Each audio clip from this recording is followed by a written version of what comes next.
За божикните празници сточарите очекуваат добар откуп на јагнињата, ама не се задоволни од цената која се нуди. По 250 динари за килограм жива мира јагне е далеку од исплатливо за нив, велат тие. Од друга страна пак додаваат дека во месарниците јагнешкото месо се продава многу поскапо на граѓаните и се гледа вистинската неисплатливост во одгледувањето овци. Сигурно ќе има откуп на јагниња, ама сега кои се рани, кои се и бранили кочовите отделни, имат големи јагниња. А моите се покасно, там негде март ќе стасат јагнињата, сега почнаа да се јагнат и така дека очекуваме добар принос. Сега цената ќе видиме што ќе биде, како ќе биде. У месарата е скапо, ама туа да дојде ти оземе, земе ти за 250 динара. И дека се не е исплатливо, дека е исплатливо.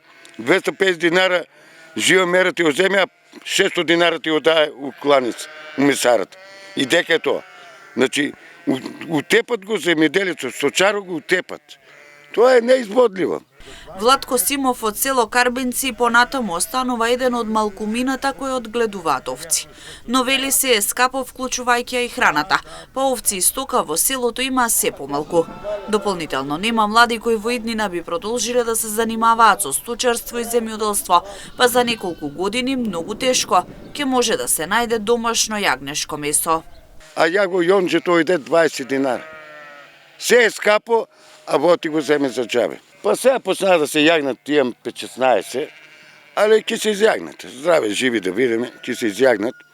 Ќе видам, ако ми одговар, ќе и дам, ако не ќе и чувам, што да и правам. Сега само од джепо даваме.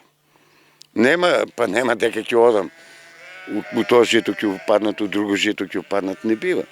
А вака тука, не бе, кој ќе работи, бе.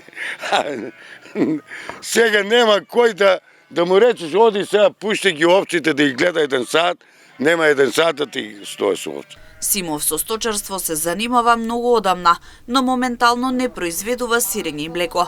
Вели додека може ќе работи, а потоа овците ќе ги продаде.